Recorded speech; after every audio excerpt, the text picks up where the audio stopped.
Ghislaine Maxwell will plead the fifth in response to a congressional subpoena to testify about Jeffrey Epstein unless several demands are met, according to a Tuesday letter from her attorney. I'm going to give you all the details on that. Also, President Trump speaks candidly about how he felt in his first term about his enemies and how he feels now. I promise you, you don't want to miss this. This is a brand new candid interview. He did a one-on-one recently. I want to share these amazing clips. I also have some unearthed audio clips of Hillary Clinton and Barack Obama, former President Barack Obama, weeks, I mean, not even barely a few weeks after the 2016 election. You don't want to miss this. This, I think, really says it all. Also, I've got a clip that I think is the perfect embodiment of who we are as Americans and the country that we revolted against back in 1776. First, let's talk about Ghislaine Maxwell here. So, her defense lawyer, David Oscar Marcus, told the Republican-led House Oversight Committee that his client's statements under oath could, quote, compromise her constitutional rights, prejudice her legal claims, and potentially taint a future jury pool. Accordingly, our initial reaction was that Mrs. Maxwell would invoke her Fifth Amendment rights and decline to testify at this time. That's what Marcus wrote to James Comer, the House Oversight Committee. However, he says, he added this today. After further reflection, we would like to find a way to cooperate with Congress if a fair and safe path forward can be established. So the demands listed in the letter include two items that Marcus deemed non-negotiable: a grant of immunity for Maxwell and testifying outside the Florida federal prison where she's been serving a 20-year sentence since 2022 for conspiring with Epstein to essentially abuse young people and rob them of their innocence. The committee should also provide copies of its questions in advance, Marcus said, to, quote, identify the relevant documentation from millions of pages that could corroborate her responses. Now, one of the things that the Oversight Committee said is that they are not going to be doing any kind of deals. She was granted temporary immunity by Todd Blanche, the Deputy Attorney General. But there hasn't been a final kind of, essentially, there hasn't been a final word on this. The Oversight Committee will respond to Mrs. Maxwell's attorney soon, was the statement that came out of the committee, but it will not consider granting congressional immunity for her testimony. So I know that you want to hear it. I know that I want to hear it. I think everybody wants to hear it. It sounded optimistic after that 2-day interview with Todd Blanche. It seemed like Todd Blanche was a man. She's very open. She's very candid. At this point, what does she have to lose? She's already in prison. I think she needs to testify. She needs to do the right thing. And she needs to give them whatever she can so she can get something. And I don't think she's going to get a lot. That's my opinion. And so there may be a really sad case of this turning into another Epstein deposition where she just pleads the fifth. God, I hope not. I'm praying that it's not, but we'll see what happens. I want to play this for you. This is a recording of Hillary Clinton and President Obama back in December 16th of 2016. After Obama requests the new fake intelligence assessment, he and Hillary began spreading lies of the Russia hoax. Listen. Vladimir Putin himself directed the covert cyber attacks against our electoral system, against our democracy, apparently because he has a personal beef against me.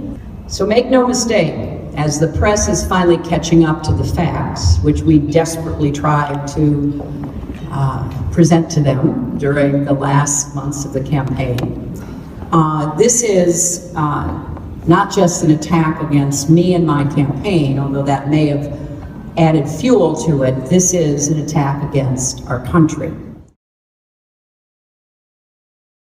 I think there is no doubt that when any foreign government tries to impact the integrity of our elections, that we need to take action, and we will, at a time and place of our own choosing. Some of it may be explicit and publicized. Some of it may not be. But Mr. Putin is well aware of my feelings about this because I spoke to him directly about it. It happened barely a couple of weeks, I mean a month tops, after the election results in 2016 where Trump won and they started. So this goes back 2016. We're in 2025 right now. This goes back almost 10 years of this laborious, orchestrated, strategic, completely fabricated, undeniable lie out of thin air. And you know how I know it's a lie? Not just what Tulsi Gabbard dropped a few days ago, not what all the IAC assessments, everything that was in there, Brennan, Clapper, all the fake lies that they perpetuated. They didn't find anything. The Steele dossier was fake. The Mueller report came out inconclusive. They put the American people through 10 years of a highly orchestrated, architected, strategic, demonstrative fabrication that they knew before they even started. And they started it literally a couple of weeks after the election. This is undeniable. There's no equivocation here. This is abundantly clear acts of sedition, treason of the highest order. And I think that's why you and me want arrests so bad. Well, President Trump has now recently changed his tune. Listen to this right here. And I can't show the actual video because Miranda Devine and these people over the New York Post are absolute, they're just Gestapo, and they will flag your channel down. Even though I'm doing a commentary, it's fair use. They will flag your channel and cite you for copyright infringement, which is ridiculous. No other outlet does that except for them. So I can't show you the video, but listen to the audio of President Trump talking about how he could have pursued prosecutorial charges, federal charges against Clinton, Hillary, but he chose not to, and how he feels now. Listen. We had Hillary Clinton down to whatever we wanted to do with her, and I felt it was inappropriate. She's the wife of a president. She was a Secretary of State, and we could have done a very big number. Yeah. And I said, we don't want to be doing that. Let's, put it into the country and not the concept of putting her in jail, indicting her, all the things that you have to do. It's tough stuff. And I said, we don't want to do that. In fact, you remember I made speeches when I mentioned her name. They started lock her up. Yeah. And I said, no, this is after we won. We just won. And I said, you wanted the country we have to heal. get back to, we want to heal. And yet they did it to me. Yeah. So I feel differently. I mean, I'm a human being. I have my feelings too. And so I feel differently about it. Obama, what he did was terrible. What Brennan did and Clapper and Comey and all these lightweights, they're stupid people actually. But what they did, and so unnecessary. And they made it really hard. But ultimately, I don't know, they toughen you up. You either learn that you can do that. How many people could handle that? Yeah. I've had so many people said, how did you handle that every day? And they come up with these different scams. They're all scams, and they're still doing it. They're doing it now. So bad for this country. And it really started right at the 2016 election. And there's a difference when you know it and when you know it and it's all written down for you. I mean, it's all there. It's right there. The orders, the memos, the whole thing is right there. Were you surprised when you saw it all laid out? I would have thought they maybe would have thrown it out. I don't know. They handed it. They say, put this in highly classified. It was in highly classified, in areas that normally you wouldn't get to, but I guess when you put it in there, it's a file, right? And they got to it, and it's unbelievable. When you read it, it's unbelievable. A real hoax, it's a real hoax. If they would devote their time to winning elections, or if they devote their time to greatness, making America great again, it would be because there's a certain genius to it, but it's also sick. I mean, they're sick. And you look at Hillary Clinton, you look at all of the terrible things with the Steele dossier, and you know it better. Nobody's covered it better than you, to be honest with you. I mean, you're sitting here so innocently talking to me like, I said it's wonderful. You know the story better than I do. But it's incredible. It's all there now. It's in writing. And Tulsi's done a great job. There were some people that really wanted Tulsi. They thought she was going to do a fantastic job. And when you look, a lot of people would not have found it. They wouldn't have found it to be politically correct to Yes. find it. Okay. It would be easier not to. And she's tough. And she's tough and she's smart. And she did. She went deep into the files and she found it. And, what it says is just terrible. And look, this was, an attempted coup. It was a failed coup. I mean, I get to be, here we are, him talking as president of the United States. So you almost say, how did it happen? I think one of the most underestimated aspects of President Trump is his ability to focus on what's important, his ability to be stoic in the face of enemies and danger. I mean, you look at Butler. I don't think I could name one person that would have reacted the way that President Trump did after being shot in the ear. The fact that he stood up and pumped his fist and said, fight, fight, fight. If it were me, I would have ran for the hills. I would have been like, get me the heck out of here. And I'm just being honest. I think most people would have that reaction.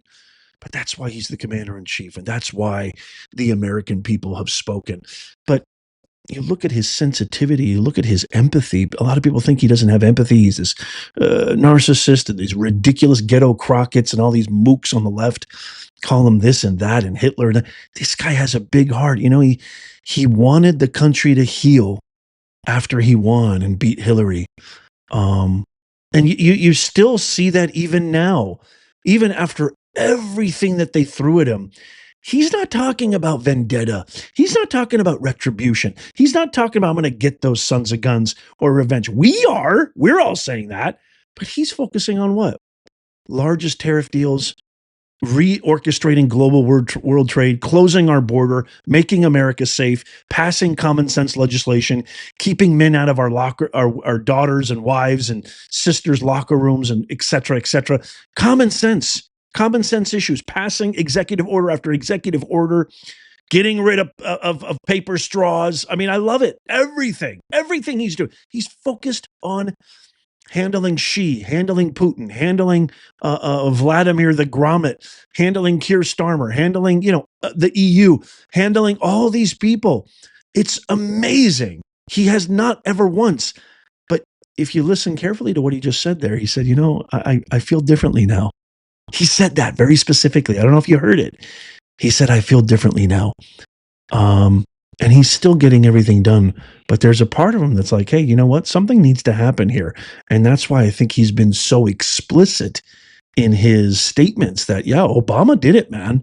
Hillary did it. These people, Clapper, Comey, Brennan, they did it. And so I don't know if that's a sign of things to come. I've said this in previous videos at Pam Bondi, the ball is in your court. Let's just hope to God some sense of justice, just even an itty bitty handcuff, something. I'm looking for anything right now, Pam. Something will come of this. Okay. I can't wait to get your thoughts on this. Let me know what you think. Now, here is the clip that I wanted to share with you that to me is just the perfect emblem. It's the symbol that speaks everything about the dichotomy between the country we revolted against in 1776 and the real, I think, what President Trump symbolizes, the grit, the guts, the balls, the heart, the tenacity of the greatest country God has ever known, America. Watch this reaction. And there's so many people online on the left saying, he's embarrassing us. I've never been more prouder. Watch. Will you go to London, or are you worried it's no longer a London? About what? Will you visit London during the state visit? I will. I'm not a fan of your mayor. Why not? I think he's done a terrible job, the mayor of London. But the nasty person, I think he's done. I think he's a friend of mine, right? No, I think he's done a terrible job. But I would certainly visit London. Yeah. It's a quick, subtle clip, but just in case you missed it, let me just give you an overview really quickly. So he was asked at his visit in Scotland with Britain's PM, Keir Starmer. He was asked, would you go visit London? And he says, yeah, I will. I'm not a fan of your mayor. Very authentic, very real. This guy's destroyed London. If you're from the UK, please leave a comment because, hey, the White House staff, Caroline Levitt, all of Trump's people, they watch this show. They watch Dan Scavino, Stephen Miller. They watch this show. Let them know how you feel, UK. He's doing a terrible job. And then Keir Starmer, who you just know in your bones doesn't like the mayor of London. He doesn't like the position he's in. He obviously knows there's a huge, maybe the biggest issue Great Britain is facing right now, immigration crisis, maybe even as big as ours was, if not bigger. We see what's happening all over Europe. It's just completely eradicated the long-standing traditions and cultures of London and England. And it's a nightmare. And President Trump calls it for what it is. And Keir Starmer, he's a friend of mine, actually. Actually, he's a friend of mine. Please don't. Very uncomfortably, squirmy, itchy, squitchy, politician-y, slimy. He represents the establishment. Keir Starmer is the establishment. Keir Starmer is the reason that most people can't stand politics.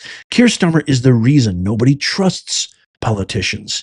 Nobody wants to even watch, listen to their speeches, that's why all the legislation and policy just goes right over everybody's head.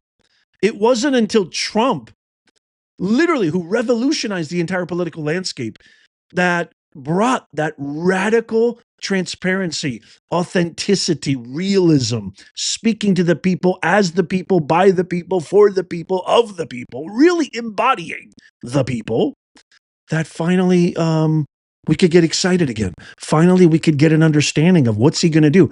And he's absolutely kept every single promise, even to my shock.